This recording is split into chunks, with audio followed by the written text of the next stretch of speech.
Vision Edge gives you less eye strain and reduced damage caused by blue light. We like to call Vision Edge sunscreen for the eye. It all starts with your highest level of visual performance, only achievable through scientifically proven Vision Edge.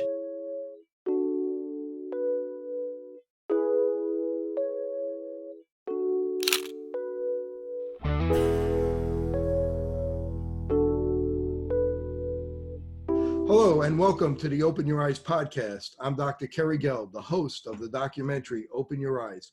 Please visit the film's website at openyoureyes2020.com, featuring interviews with more than 50 optometrists from around the country, sharing information on eye care and eye disease. Do you experience puffy eyes, loss of the outer third of your eyebrows, hair loss, terrible fatigue, unable to lose weight, and at times depression? If so, you may be one of the 20 million Americans that suffer from one of the forms of thyroid disease.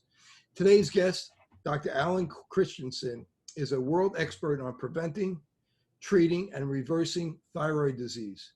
Dr. Christensen is an Arizona-based naturopath, medical doctor, and New York Times bestselling author.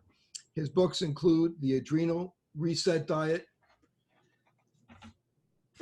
The Complete Idiot's Guide to Thyroid Disease, the Metabolism Reset Diet, and his soon-to-be released book, The Thyroid Reset Program. And be sure to watch his docuseries, Invisible Iodine. Thank you for joining me today, Dr. Christensen. Hey, Dr. Geld, pleasure to be with you. Thanks for having me. You know, before my audience, I do have to ask you, can you explain what a naturopathic medical doctor is? For sure. So I'm a naturopathic endocrinologist, to be fully precise, and I've gone through medical school. In my training, I also put quite a bit of depth of time into nutrition, lifestyle therapies, the nutraceutical role of treating illness, but I do all conventional care as well. And we have a medical specialty board under which I'm board certified as a fellow. So yeah, so I'm a regular physician with additional training in natural medicine and lifestyle care is what it comes down to. Right, you're an expert in thyroid. Tell us what the thyroid gland does and why it's so important. Yeah, a little tiny thing just in the front of your neck, and it controls how much of your body works. You know, it's kind of like the gas pedal in one sense. It controls how fast we make food into energy. It also controls how well we repair our tissues, skin, hair, nails, things along those lines. And it also governs the overall immune response and how well nerve flow conducts throughout the body. So it's in charge of a lot, and its relevance is that tiny changes in its function can lead to huge changes in how we feel on a given day. Every cell in the body has a thyroid receptor. Why is that? Yeah, you're exactly right. So thyroid hormones are necessary for all cells, and it governs their rate of activity. And cells respond differently. They've got different receptors in different parts of the body. But if thyroid hormones were absent, we'd be dead in a month or less. You know, our body would just choke on its own fluids. And these hormones, the amounts that are made are submicroscopic. They're like tiny fractions of a grain of salt. And if they were, say, if they were tenfold, we would also not survive more than a few weeks. So the regulation of these things is critical for all of our cells to perform optimally. What percentage of the population has some form of thyroid disease? Yeah, overt thyroid disease, most would argue at least 10 to 15%. If you talk about earlier stages, you could easily double that. So it's quite common. And each decade we live, it gets more common. And it's more common in females by a lot. Why do you think that is? Well, pretty much all thyroid disease is autoimmune. So we think about Hashimoto's, which is the most common cause of low thyroid, and Graves as the most common cause of overactive thyroid. And that makes up probably 97% or more of thyroid disease. Autoimmune disease seems to be between 6 to 10 times more common amongst women than men.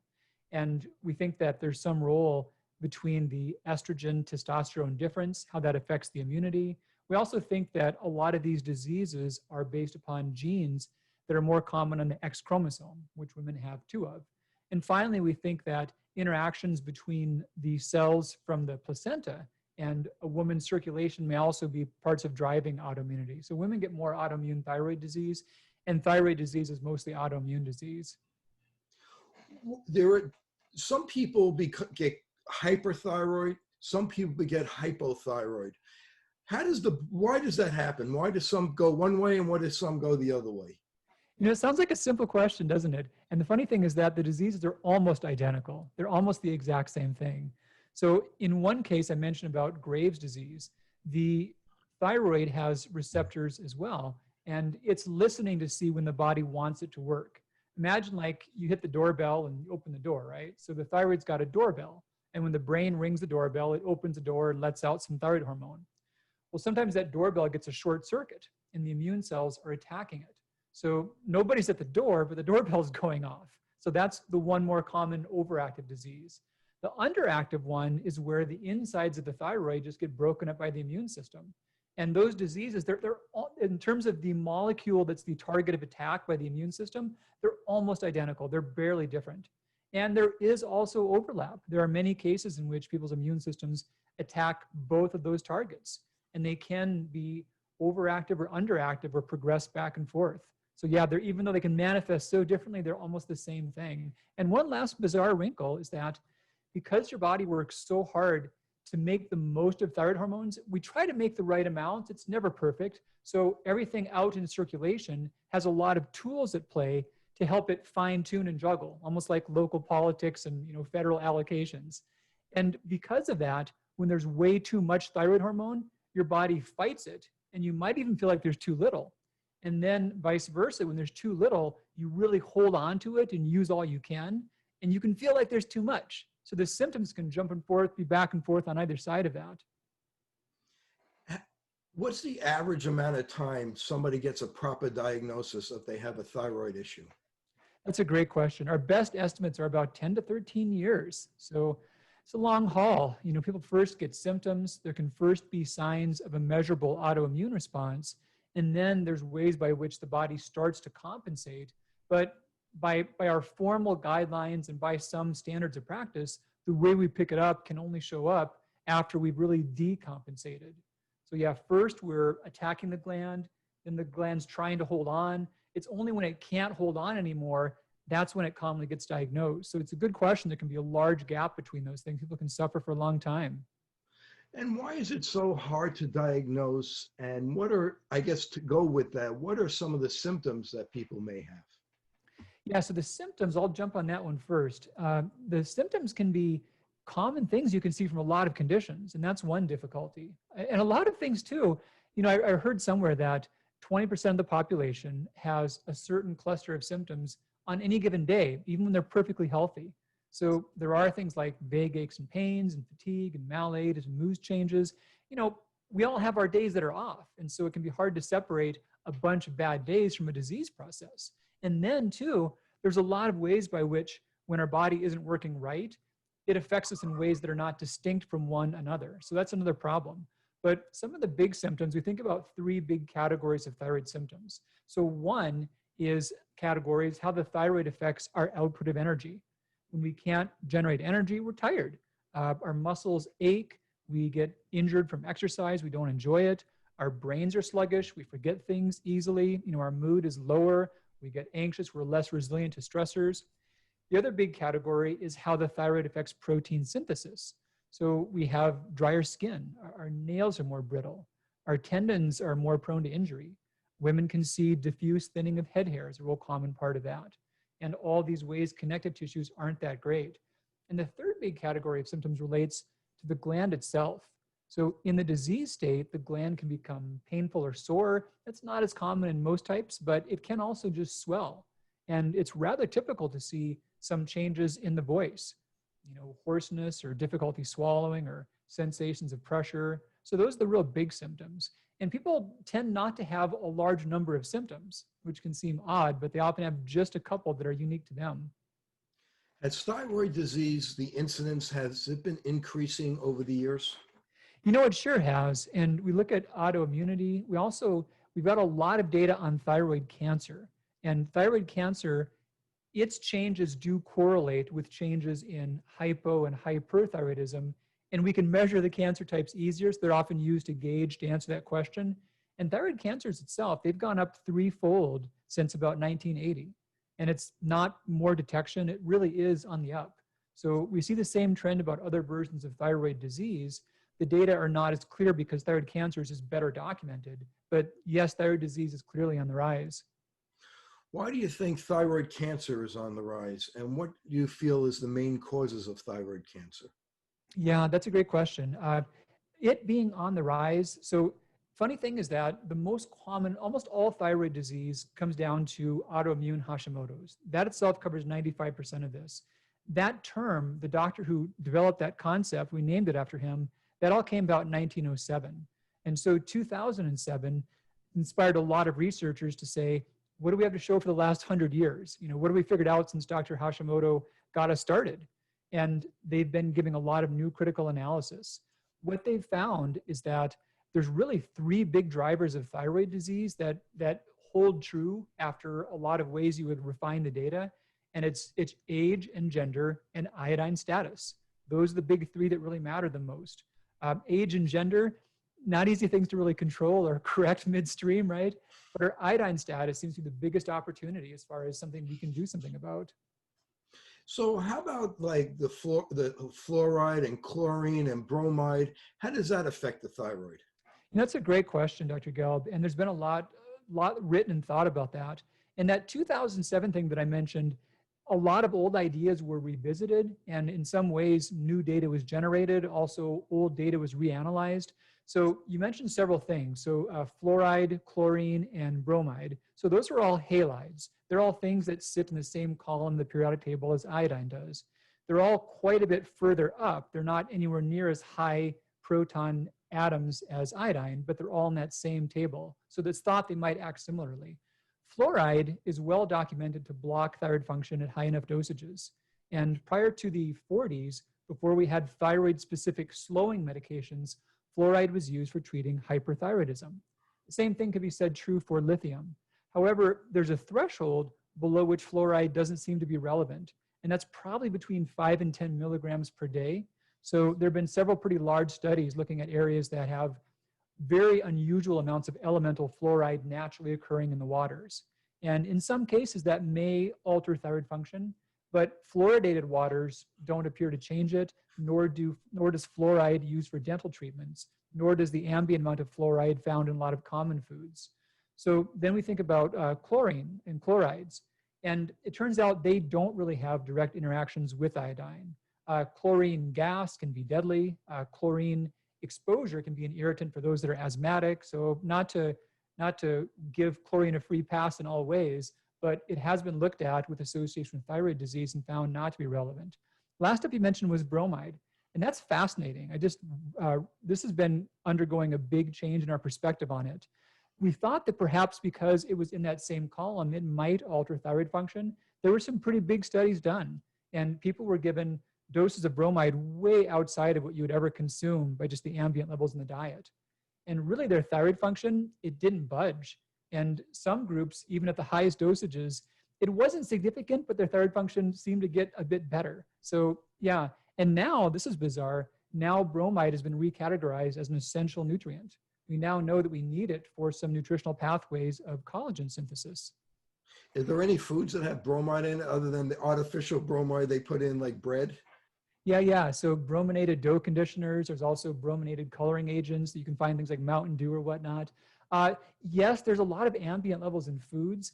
There's not a lot of things there's not a lot of outliers. There's not a lot of foods that are way above the others, but pretty much all the time we're exposed to some. And that's one of the reasons why it took so long to realize it was essential, because no one really ever runs out of it. But yeah, it's in a lot of things. How about infections? How can infections affect the thyroid? Yeah, great question. So different versions of thyroid disease, there's one called subacute thyroiditis. And that's almost like having a flu constrained to your thyroid. So after an acute illness, some people say, hey, I feel better now, my bronchitis is gone, but now their thyroid is acutely painful, like excruciatingly painful. And they often go through 3 stages of alterations of thyroid function. First, it's overactive, then it's underactive, and then normally it levels out where it should again. That might be like 6 to 8 weeks. Because of the dramatic effect that certain viruses can have in the virus in that condition, many speculated that certain infections must be causing all versions of thyroid disease. And that's also gone through the wash here since 2007. And no longer a leading theory. So apart from subacute thyroiditis, we don't think other versions are highly correlated with infections. Having said that, they are immune diseases, and anything that does stress the immune system can make it more apt to precipitate something that's latent that could happen at some given point in time. And how about adrenal fatigue? Conventional medicine typically doesn't look at that as a possible cause of thyroid disease, but in functional medicine, we kind of do. And where do you Sure. stand on that? Yeah. So I've written on that one too. In adrenal fatigue, there certainly are many instances in which our hypothalamic pituitary adrenal axis has been altered by chronic stress responses. Healthy people make this morning cortisol spike, they shut it off when they go to bed, and that's the cortisol slope. And per the Whitehall 2 study, that was a better predictor of early death than smoking status was, having a bad cortisol slope. So it's a big deal. It's very relevant to health. And then that cortisol slope is also one of the ways that our body fine-tunes its response to thyroid hormones. The cortisol ebb and flow is what allows for proper cell membrane permeability to thyroid hormones. So if that cortisol slope is backward, always low or always high, that can make the body more brittle and less responsive to thyroid hormones. So it can be relevant for sure. And how can you test for cortisol? What's the best way to do it? Yeah, so we've got adrenal diseases and what I would call adrenal dysfunction.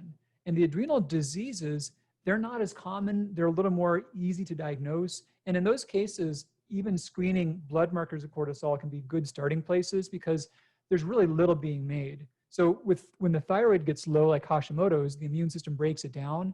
The equivalency with the adrenals is Addison's disease. It's just like Hashimoto's of the adrenals. And the difference, though, is that it doesn't ride on as big of a spectrum. It's more common that if it's there, it's more rapidly progressive and there's very little cortisol output. So it tends to show up easier. Now, adrenal dysfunction, we were just talking about, that's been called adrenal fatigue, it's different. Your blood levels of cortisol could be fine, low, or high. And so in those cases, a test that non-invasively and non-disruptively shows your morning and your nighttime cortisol is the best way to gauge that. And right now, those are the salivary tests because they can give a good idea of your free cortisol at those times of day. And a standard lab could do that? In some cases, they can. Dr. Gelb, I've done that in the past. And like Quest or LabCorp, they have the capacity to do those assays, but our team quit doing it through them because they had a hard time. They didn't have systems set up to have multiple samples in a day and then properly report the differentiation of those samples and their collection times. It's just not their focus. And the other problem is that patients would do that, and the hope was that the test would be covered for them, but the out-of-pocket charges they got surprised with were way more than just the direct pay cost they would have had if they went through a lab that focuses on those things. And people that wake up exhausted, but then they get a second wind at the end of the day.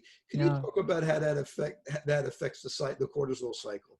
Yeah, for sure. So that can be a function of it as well. So the cortisol cycle can be normal. It can be always high, always low, or just backward.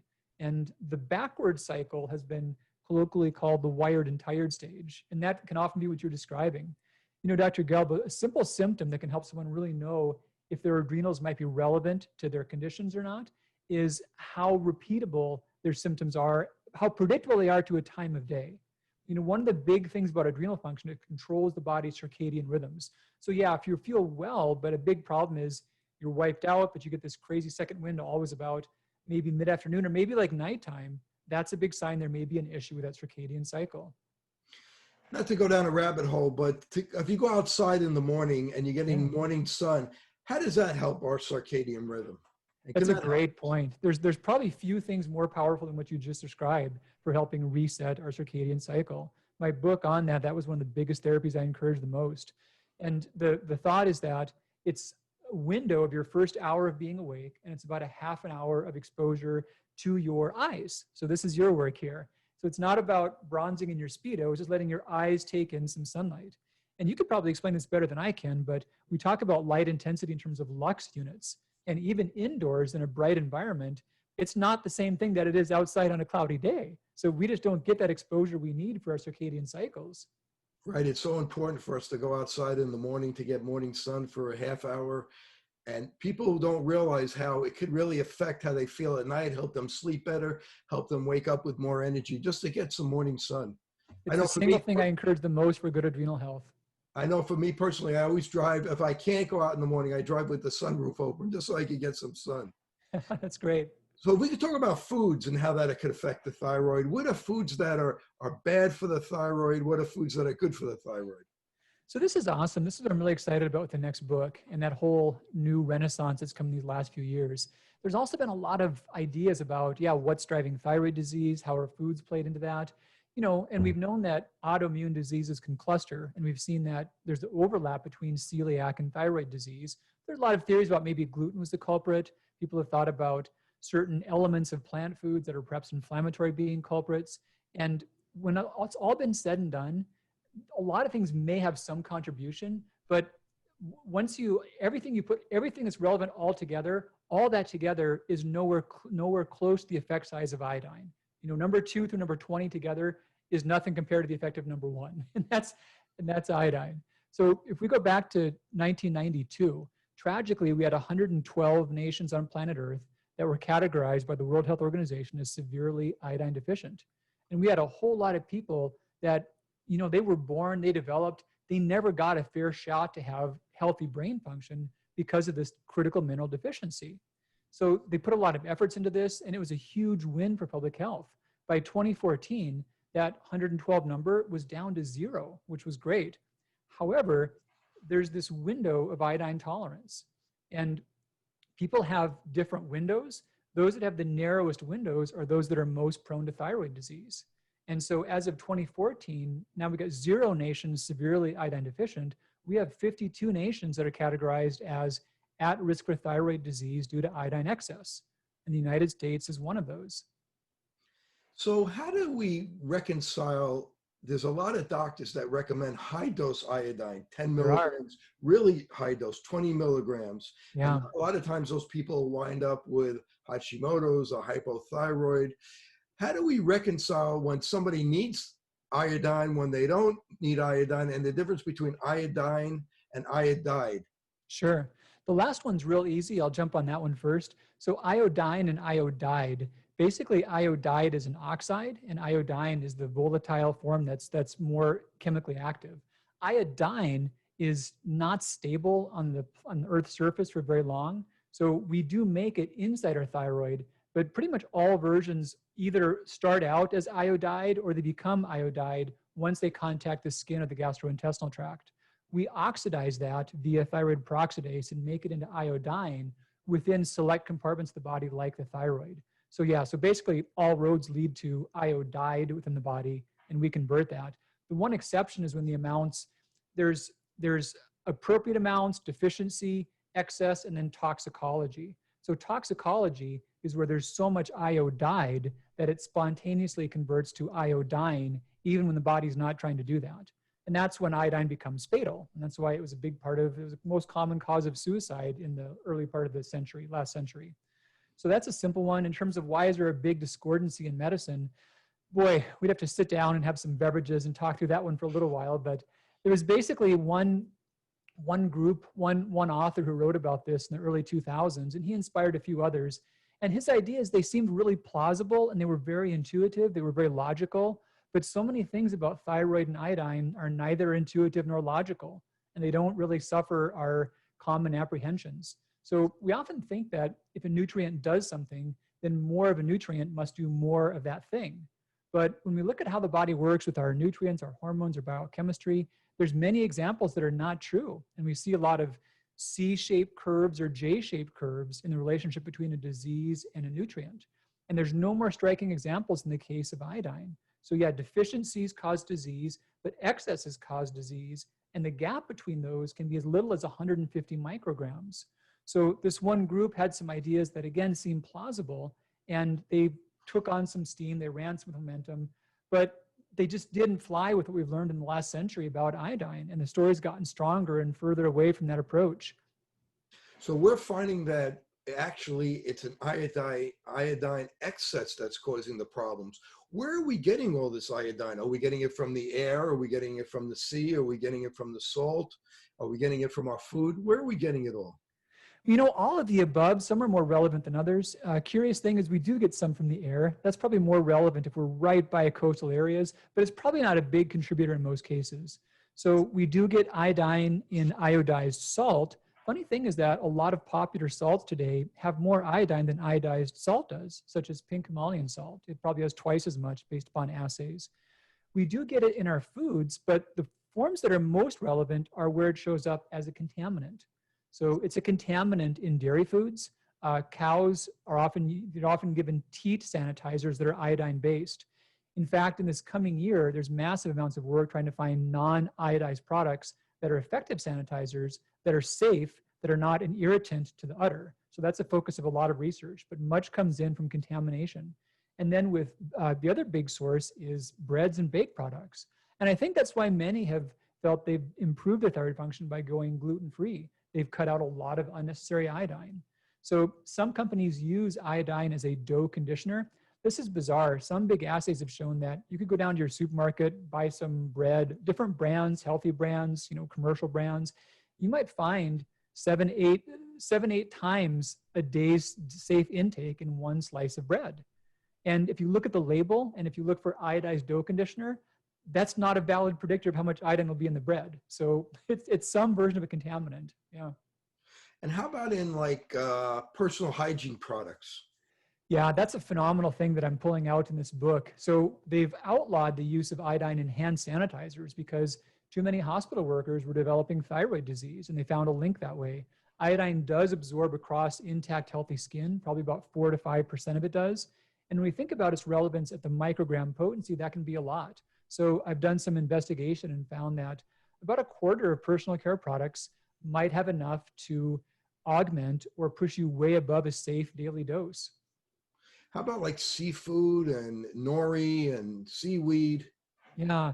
So seaweeds, AKA sea vegetables, they've got a whopping amount. Kelp has a lot. Nori is the lowest, but there's still some. And those are things that they're things that not everyone eats in America, but for those who do, they're really big contributors. Seafood, this is the thing that makes me the most nuts about the whole story, is that there's so much data about the benefits of seafood. I hate to come down and make people worried about that. So there are some versions that are safer than others. There are some that are pretty consistently low in iodine, and seafood has many health benefits.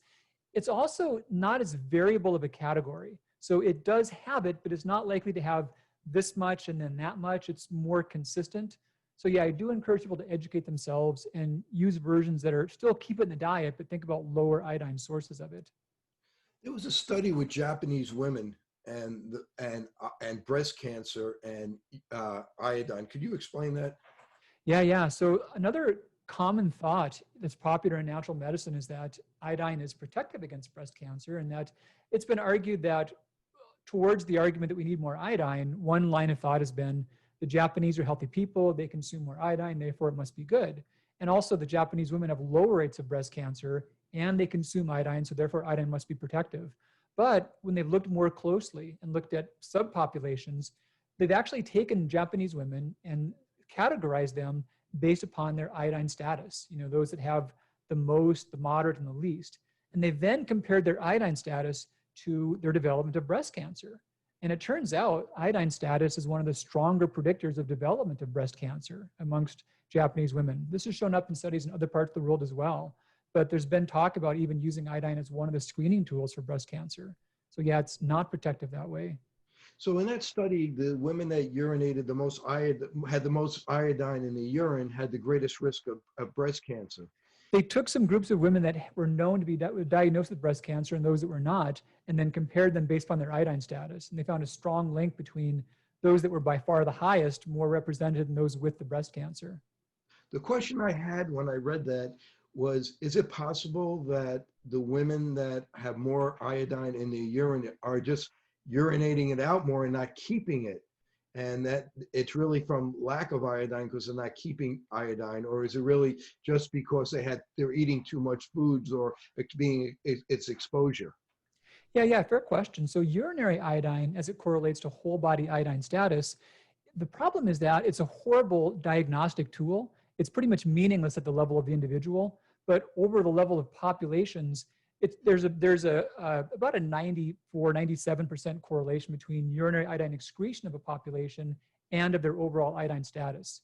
So there are ways in which by the short term, if someone ingested a lot more or a lot less, their urinary levels could be odd for a little while. But over time and over populations, there's a pretty tight correlation between urinary iodine output and iodine status. That's the main way we gauge that in research.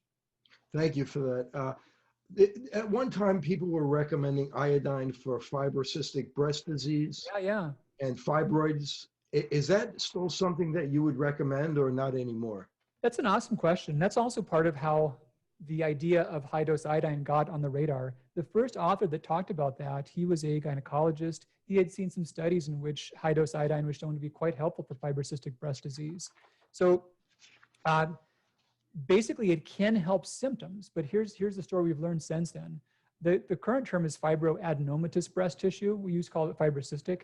And they've shown that how breast cells respond to iodine goes on a spectrum. So normal non-lactating breast cells pretty well ignore it. Cancerous breast tissue takes it up very aggressively. And then fibroadenomatous tissue is somewhere in between. It's sucking iodine up kind of like breast cancer is, but not quite as aggressively. And when you flood, these are done by a thing called the sodium iodide symporter. It's a selective pump that pulls in iodine. Now, when you flood an area with iodine, the pump shuts off. So it's just like you got a lot of current in your house and the fuse blows rather than your wiring burning the house down. So this is called the Wolff-Chaikoff effect. It's one of the ways the body protects itself against high-dose iodine. So with fibroadenomatous breast disease, what's happening is as the breast tissue is taking up iodine, this is a sodium iodide symporter, it's also taking up fluid, it's taking up water. So part of the congestion and the pressure is this fluid uptake. So when you get a high dose of iodine, you shut down that symporter for a period of time. You act like a diuretic, so you can stop the pain and lower that pressure.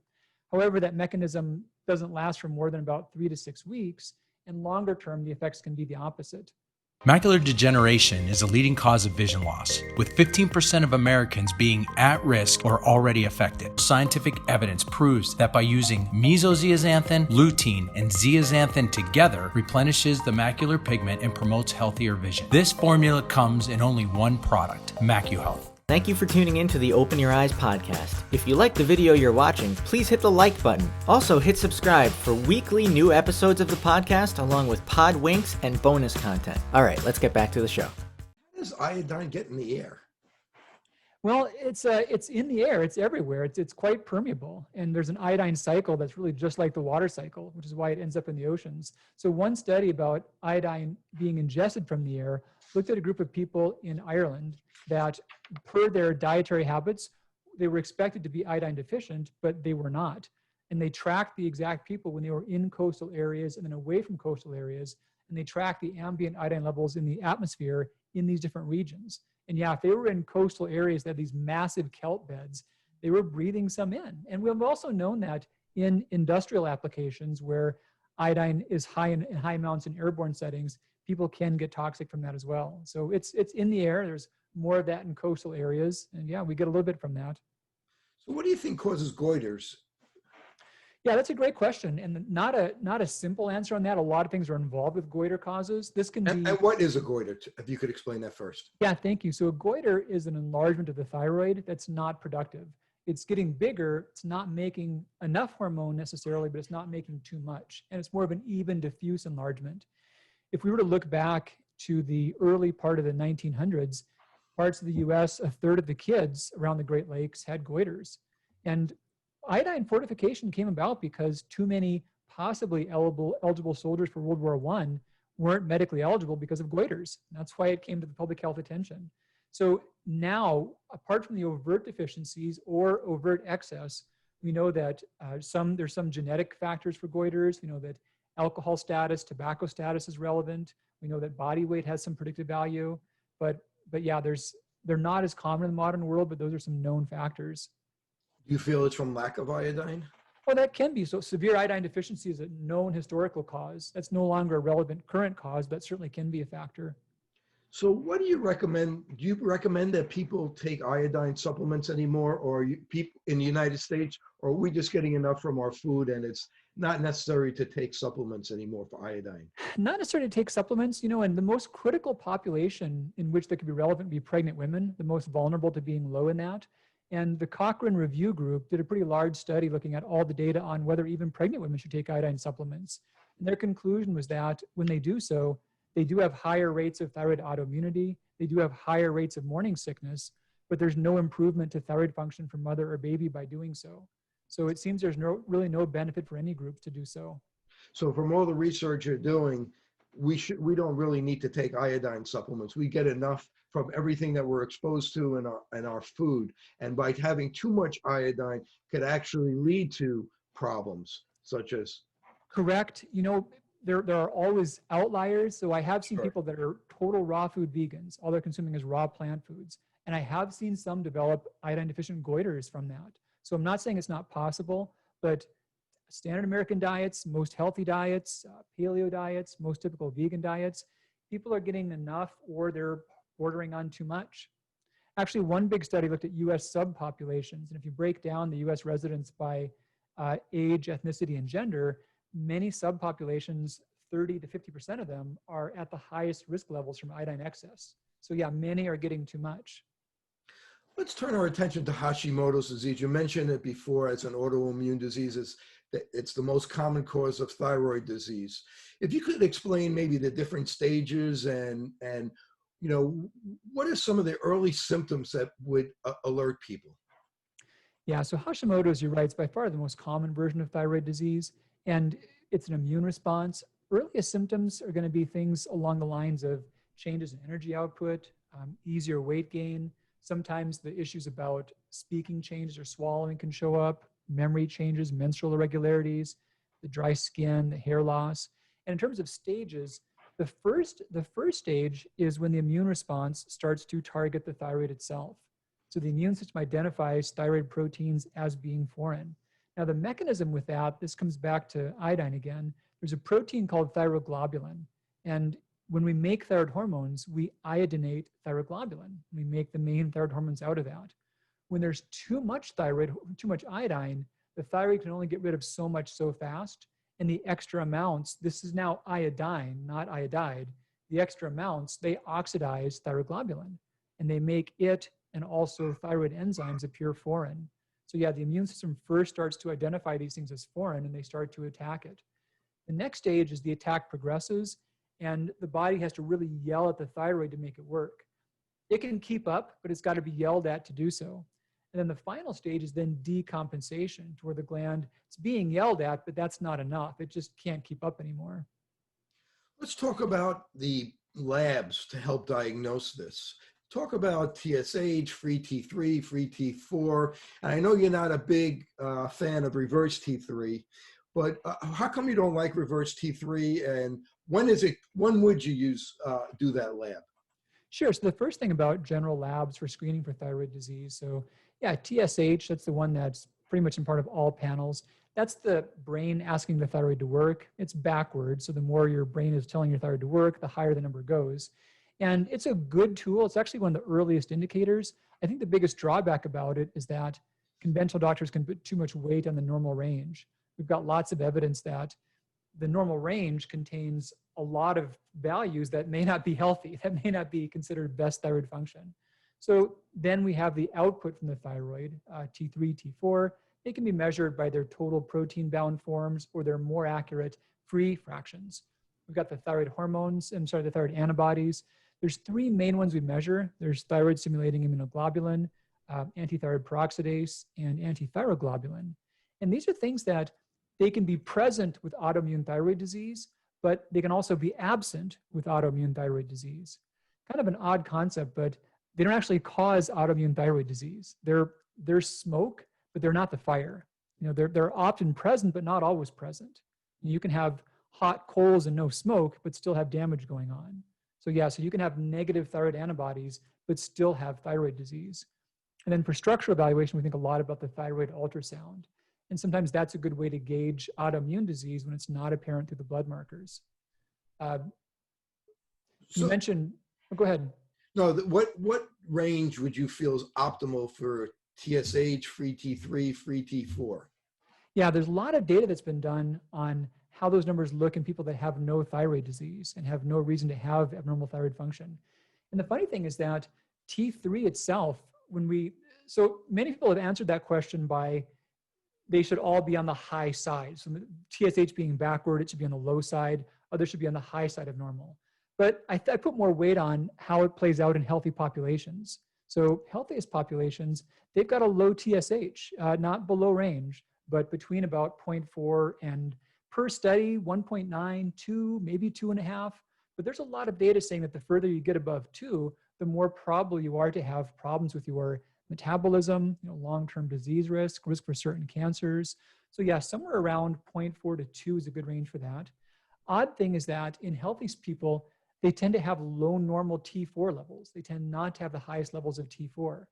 And in healthy populations, they've got a pretty big spectrum of free T3 levels. They can be low normal, normal, high normal. You won't see them out of range much, but they can be pretty much all over the place for the healthiest people. Those that are consistently high in T3 actually have higher risks of several disease states and also higher risks for obesity and a high body mass index. That surprises a lot of people, but that's how we see it in populations. Interesting. Talk about reverse T3. A lot of times people talk about reverse T3 as a marker for that your body is holding onto toxins. Yeah. And talk about the advantages of measuring, the pros and cons. Sure. So thyroid hormones, I mentioned about how we make them, but then also we regulate them, like the cortisol, there's a lot of ways we regulate them at a local level. And most of that regulation involves selectively taking iodine off of the hormone. And based upon how many we take off and which one we take off, we change the hormone to many, many subtypes. So most T4 is made into something called reverse T3, and that's an inactive thyroid hormone. In healthy people, it's probably 80% of their T4 is made into reverse T3. So kind of like we've got two kidneys, even though we can usually get by with one, we generally make a lot of thyroid hormone expecting not to use most of it. We waste most of it as reverse T3. There's also some new data saying that thyroid hormones work very differently in distinct compartments of the body. So we now know that reverse T3 is actually a critical thing for cognitive function and repair of nerve cell. So it is biologically active, and we do need it in the body. Back in the 70s, there was a theory, actually like late 60s, there's a theory that reverse T3 was just all bad and that it somehow blocked the activity of other thyroid hormones. They did some pretty good studies. They actually gave people massive intravenous doses of reverse T3, and they watched all their other thyroid hormones. And it really had no effect whatsoever. So that theory went by the wayside a long time ago, but it got resurrected in the late 80s by some doctors and it got popularized. So they've argued that reverse T3 is the bad guy, that it makes all these things not work. And what happens is that the body preferentially makes more or less T3 or reverse T3 based upon factors of maintaining thyroid balance. So there's a condition called Euthyroid sick syndrome. And that's where someone is in the ICU, they've got congestive heart failure, they've got septicemia, and the thought is that they're shutting down their metabolism just to take any more stress off their body. So they have very high levels of reverse T3. And they've looked at these cases to say, well, is this a feature or is this a bug? Is this something that's going wrong with the body, or is this a defense mechanism? And they've actually given people thyroid hormone to see maybe they need more thyroid hormone. Maybe they can't make it. Maybe this reverse T3 is part of the problem. And it's not helped. So now the idea is that this is probably more of a feature and not really a bug. So yeah, in critical ill states, reverse T3 levels can go very high. And then in hyperthyroid states, if someone has Graves' disease, or if they're taking a high dose of thyroid medication that has T4, they'll make massive amounts of reverse T3 trying to get rid of all of it. So it's not that they can't convert, it's that there's too much there. They wish not to. So that's the bulk of it. The other problem with reverse T3 is that we don't even know what its significance is in people that aren't in the ICU. You can take healthy people and you measure their reverse T3, you'll find them all over the place. Some will be low, some are high. They'll change on a day-to-day basis. So it's just really not a useful marker.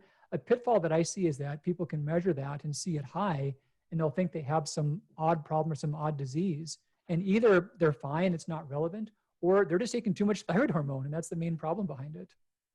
What's the best way to follow a patient that's already being treated with thyroid medicine? Is it just the TSH, or do you also want free T3 and free T4, and also look at the antibodies? They can all have some relevance, especially in terms of diagnosis. When you're tracking someone and you're doing some granular, someone who's on thyroid medication, a question that comes up really is, when are they at their best amounts, and when can we make short-term adjustments to get it just right? So in the shortest term adjustments, the TSH is the main leading indicator. It's the first thing to change. It's not the first thing to stabilize, but it's the first thing to change. The T3 and T4, they are buffered by so many things that in the case of excess thyroid hormone, they're not the first thing to get high. They're the last thing to get high, especially T3. And in the case of a deficiency of thyroid hormone, they're the last thing to get low, especially T3. They're buffered so hard. So yeah, the TSH is the leading indicator. They're all relevant. There's a lot of debate as to how clinically relevant the antibodies are past the point of diagnosis. But yeah, so for initial diagnosis, they're all important. Personally, when I'm screening someone, my doctors are tracking patients, we're looking at the TSH with short-term adjustments and at all markers for more large annual or semi-annual screens. Explain what the TSH actually is and where does it come from? Yeah, great question. So it's thyroid stimulating hormone, and it comes from the pituitary gland, the front portion of that. And it's made in response to a hormone from the hypothalamus called thyrotropin releasing hormone. So the CEO tells the manager to tell the workers to get to work is basically what the loop is doing. And thyroid stimulating hormone has effects upon pretty much all parts of thyroid physiology, iodine uptake, protein synthesis, hormone release, hormone conversion. Interesting thing we now know is that TSH is also used by many other parts of the body. It's a critical part of bone cell turnover, of repair of vascular lining, and also for regeneration of neurons. So we use it outside the thyroid as well. And do you have a specific number that you look for, a goal for, or an optimal for free T3 and free T4? Well, as a generalization, I think about how do we mimic healthy scores? And yeah, the best populations, so and given that, we shouldn't see free T3 out of range. There's really no, healthy populations have a pretty diverse range of T3 levels. T4 tends to be low normal, but that's not something we really try to adjust or manipulate. So the thought is really how to first get someone's TSH in optimal and watch how the others play out. And there certainly are ways in which, per someone's age, their cardiovascular status, their pregnancy, per their estrogen hormone status, so other things influence what their best TSH looks like. But yes, that'll be in a narrower range than normal. How about temperature? At one time that was big, especially when we had the mercury thermometers. Now with the new thermometers, they're not quite as accurate. What's your feeling on temperature? That's a great question, Dr. Gelb. Yeah, so Dr. Broda Barnes wrote a lot about that. And it was kind of a funny thing because he had this career that spanned an arc. He was an Army medic. His career spanned the arc of really no thyroid tests to decent thyroid tests. And the earlier years in which there was no good thyroid tests, they were trying anything they could to figure out where someone's thyroid function was before just knowing it was so severe one way or another. And thyroid hormones do affect body temperature along with a lot of other things. But the pitfall is that not in a really tight linear relationship. So, and the other thing too is that our thoughts about body temperature are probably pretty antiquated. If you ask most people or medical people, the answer is 98.6, right? So that was data from Germany from the late 1800s. A large study was done in 2003 looking at millions of data points. And it turns out that, as guys, we've got a rather narrow range of probably somewhere around like 96 to 100 when we're healthy.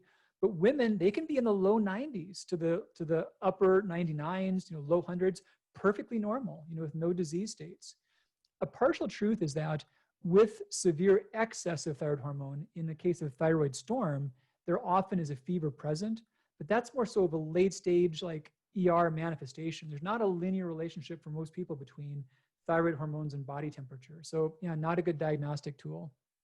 So let's talk about treatment. If we're going to treat with, we're going to treat hypothyroid. So Synthroid versus desiccated thyroid. If you could tell what the differences are, the pros and cons to each. Yeah, for sure. So treatment is a generality. I think now more and more about diet more than anything.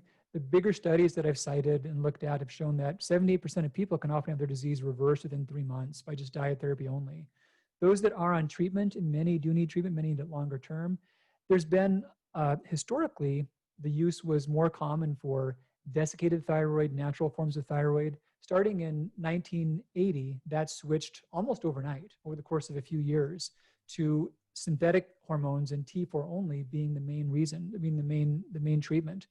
Now, prior to 1970, we didn't know that T3 was made from T4 in the circulation, and we didn't know that TSH affected cardiovascular health. So before then, people were put on treatment and they were tracked to see if they felt better and given measurements of their basal metabolic rate. And their treatment was increased until they had a high basal metabolism and their symptoms were resolved. But the problem is they had massive rates of cardiovascular death. Many were overtreated and they didn't really know who was who. So when they learned these things in the 70s, they thought, oh, thank goodness, we can stop giving people heart attacks. We can stop all this cardiovascular death. And they did, but they also quit resolving many symptoms.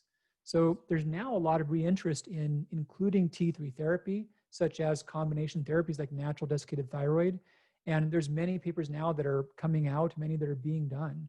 But the short answer is when patients don't know which pill they're on, most of them feel better when they're taking natural desiccated thyroid. Blinded crossover studies have shown this. There certainly are some to where that's not true. They do better on T4 only, but a large number do better on combination therapy. Explain what the 3, the 4 means in T3, the T4, when we're talking about Synthroid or desiccated thyroid that may have T2, T3, T4. Yeah, great question. So the T numbers are really, T is thyroglobulin. That's the main protein, which is the backbone for thyroid hormones. And the number is the number of iodine atoms on the active moiety. So T4 has 4 iodine atoms. You pop the correct one off and you've got T3. You pop one from the opposite side off, you've got reverse T3. You break the whole thing in half, you've got T2.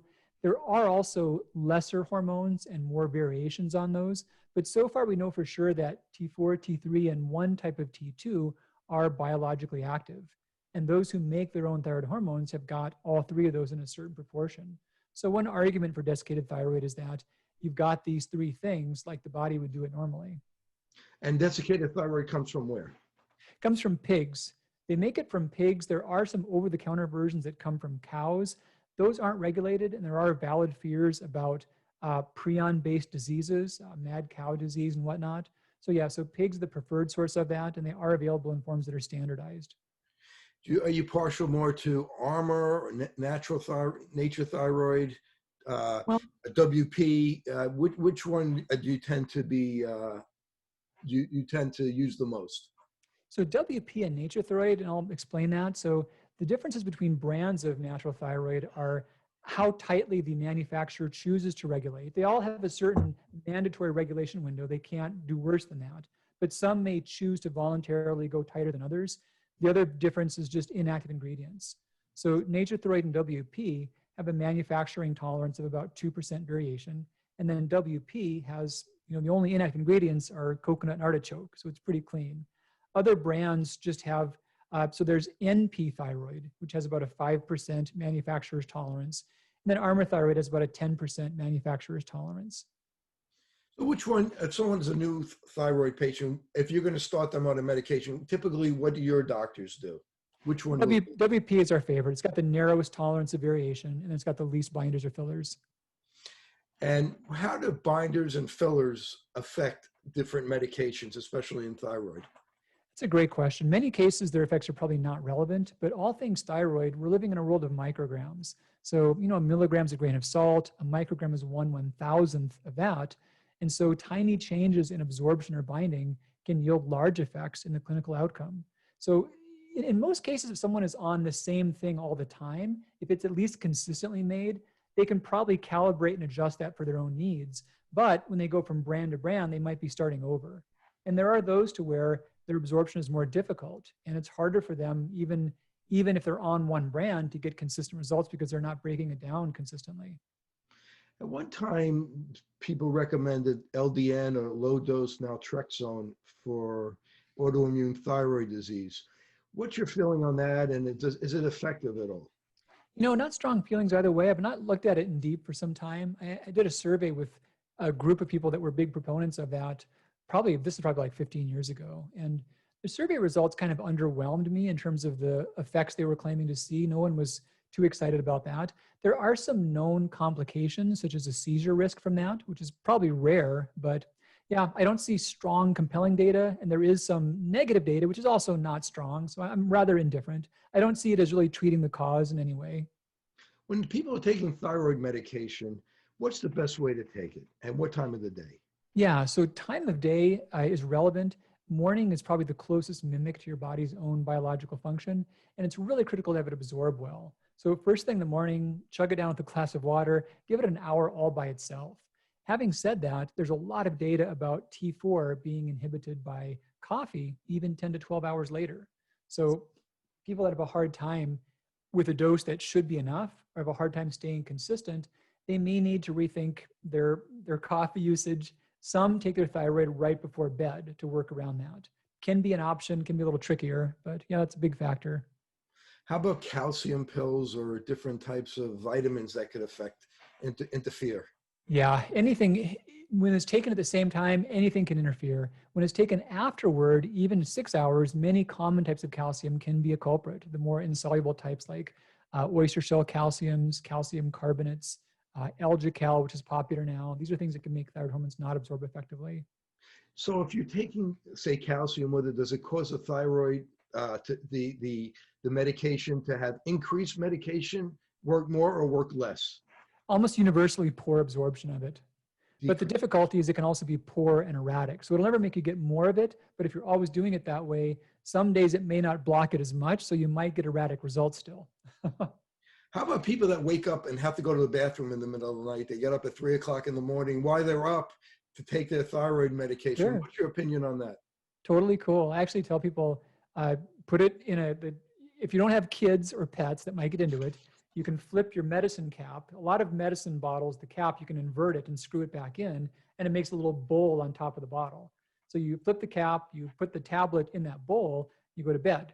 The reason for putting it in there is when you wake up for real, you'll know for sure if you took it or whether you just think you did. Right. You might not remember what you did when you were half awake. that is an issue. People forget whether or not they take their medication.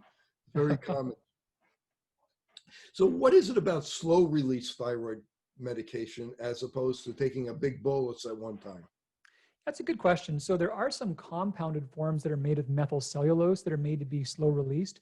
The argument on that side is that you have more stable blood levels. It's thought to be better. They've done some recent pharmacokinetic studies in which they've looked at minute by minute absorption of slow release thyroid compared to immediate release. And surprisingly, there's no difference. There's really no effect they have on changing the uptake.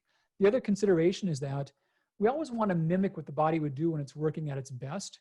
And healthy people with normal thyroid function, they don't have stable thyroid levels throughout the day. They have a bolus amount early in the day, and that tapers down as the day progresses. So to mimic the normal rhythm, I think it's best to do what the body would do in a state of health. So just on that point, getting back to TSH, is that kind of like an average of the thyroid of over like 30 days? Yeah, you can. It's a funny thing because it is an average over a large window of time. Some say like 60 to 90 days. However, a lot of things can cause it to vary by 10 to 30%. So the time of your menstrual cycle, the time of day, fasting or non-fasting, timing of thyroid medications, and then recent intake of many different supplements, biotin, probiotics, they can skew it pretty dramatically. So to get a consistent read on that, those things have to be taken into account for thyroid testing. So let's talk about prevention. We mentioned it before. We could prevent thyroid disease with diet in maybe 30 days, 60 days. Reverse.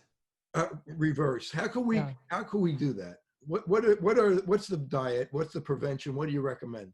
Yeah, so this is the whole basis of the Thyroid Reset Diet, which is coming out here shortly. And clinical trials have shown that in people that have thyroid disease between 2 to 5 years of duration, if they can get their iodine down to a window that allows their glands to get rid of the excess, the disease process by and large reverses. So we used to think that autoimmunity, once it started, it wouldn't stop.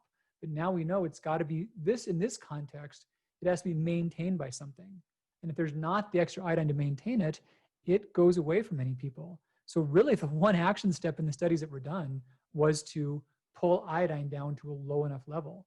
Now, those were studies that weren't done with consideration of long-term nutritional needs. And the window of time they showed could be 3, 6, or 9 months.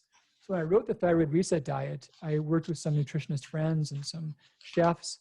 And I said, how can we do this to where you're not missing out on other important nutrients? We're not just cutting out all these big categories by swaths. I also worked with the USDA to get some pretty comprehensive food lists of over 600 foods and their iodine variants, because all the food categories can still be included once you know what are the big outliers to work around. And what are those outliers to work around? Well, in terms of food categories, there's outliers within dairy, within processed grains, within salts, seafood, sea vegetables, and egg yolks are the biggest ones, and then topical compounds and supplements and medications.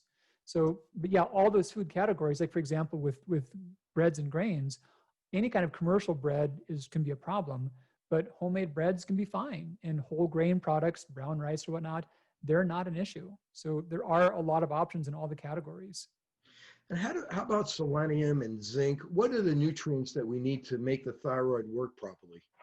Yeah, great question. The nutrients we need for the thyroid to work are the nutrients we need for everything, like all of them. They're all relevant. But you mentioned some of the two biggest ones.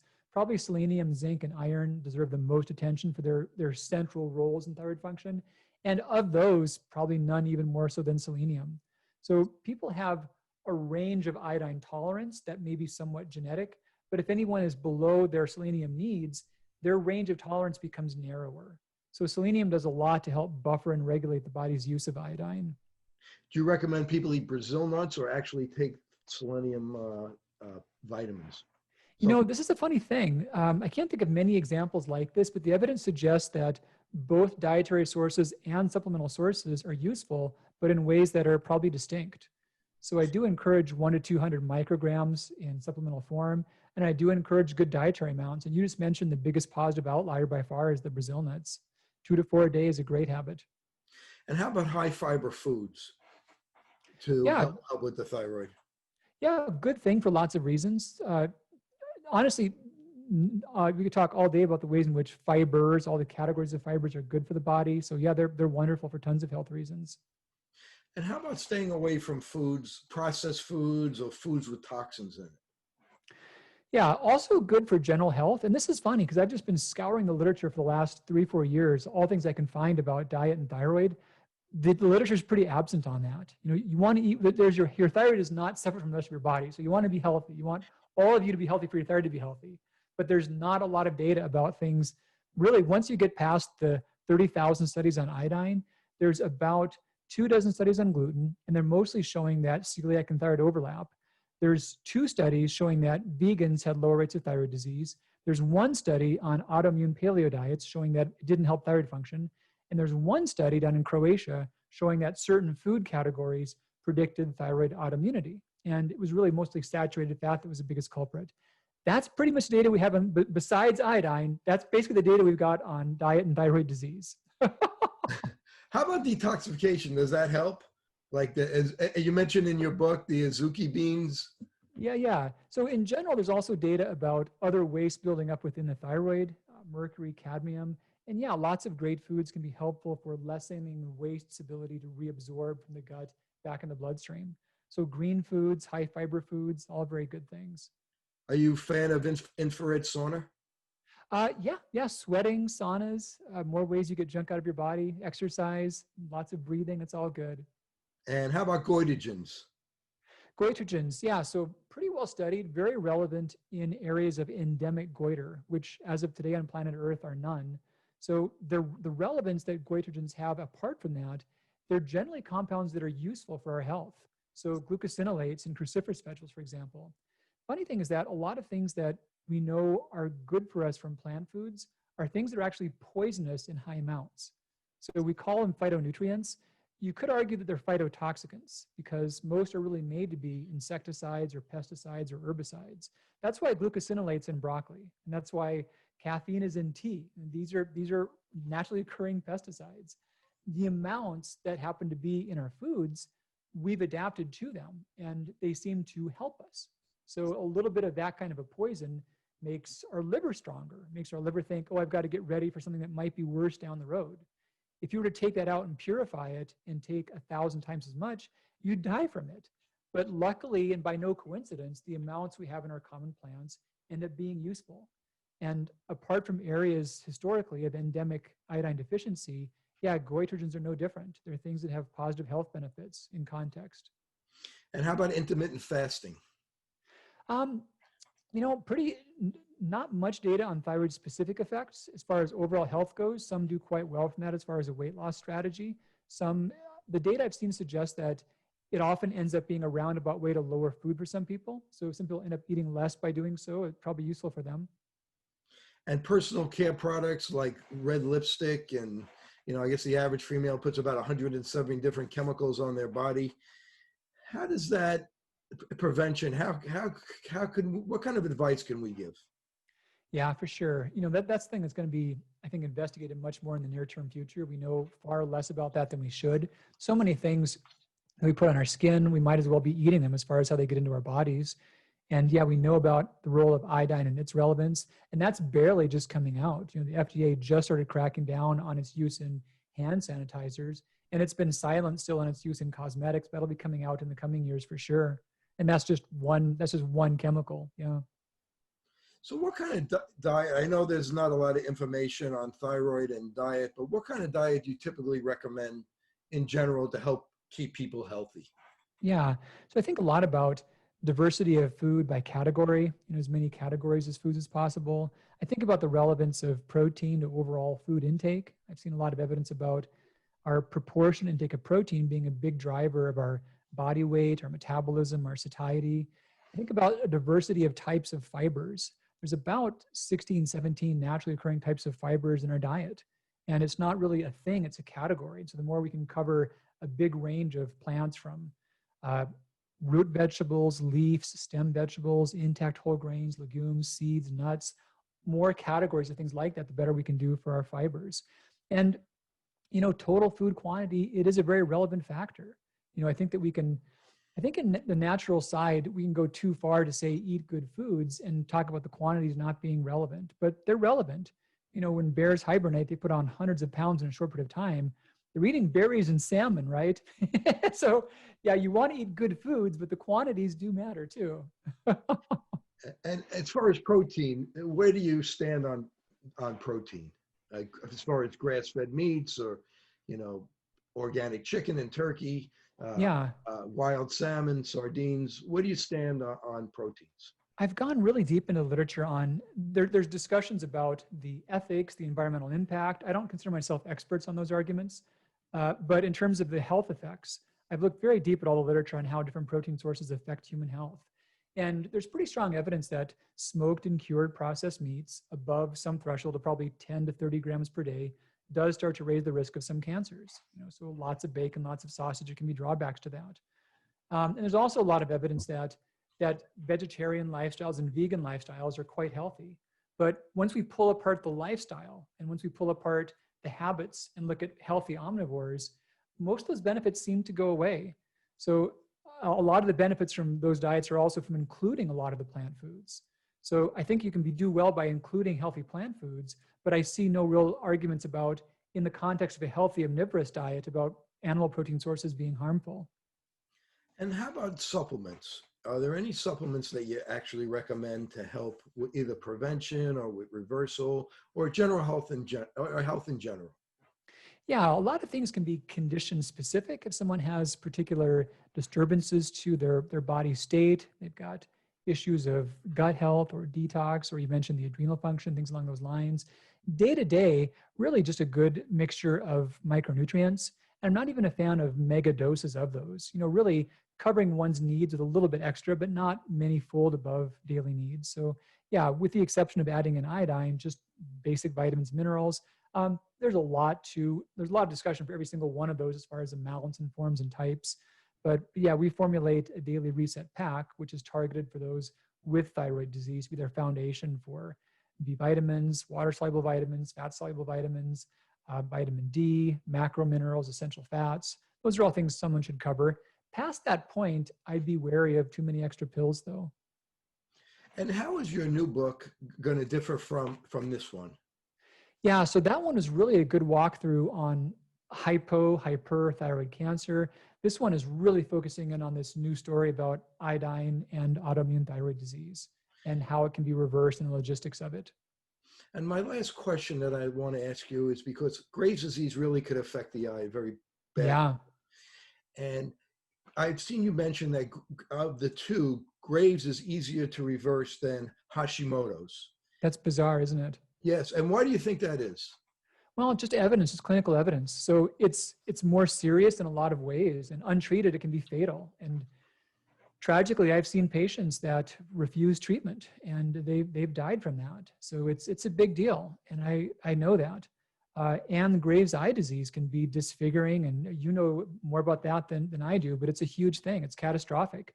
So Graves is incredibly serious.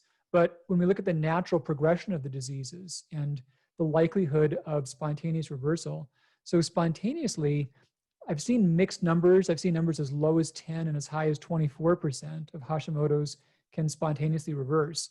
Graves' disease, once someone reaches a euthyroid state where they're no longer hyperthyroid, you've got about a 95% chance of the disease reversing within 18 to 24 months.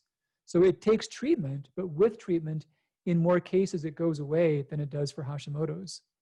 And what's the typical treatment for Graves'? Well, so there's three main approaches. There's medications to slow the thyroid, there's radioactive iodine to zap it, or there's surgery to take it out. General distinction is that in the West, we rely mostly on radioactive iodine, whereas many parts of the world focus mostly on the medications. In my practice, I focus more so on medications or a few natural agents that can do a good job slowing it so it can reverse itself. What are some of the natural agents that could slow it? Yeah, there's three that work, two that we commonly use clinically. So one of them that's been used is iodine. So you can use iodine to slow down the thyroid, but there's also a risk of causing thyroid storm. The other two are lithium and fluoride. They can be used in prescription strength forms intentionally to slow it. And what's thyroid storm? Thyroid storm is one of the worst complications there is in the thyroid world. That's Graves' disease, where the excess amount of thyroid hormone starts creating a feedback that causes more hormone to come out. And so we got this positive feedback cycle, and it can be quite readily fatal. It's an emergency room urgency. I want to thank Dr. Christensen for joining me today. If people want to find out more about you, about your books, about your docuseries, how could they do that? You know, easiest thing is Invisible Iodine. They can just go to invisibleiodine.com. That's where the docuseries lives, and they can learn much more about this and how it might relate to them. I want to, again, thank you. You're a wealth of information, and I really appreciate you spending some time with us today and educating our audience on thyroid and thyroid disease. Dr. Gelb, you had some well-formed, thought-out questions. I appreciate that, and nice to be with you. Thank you.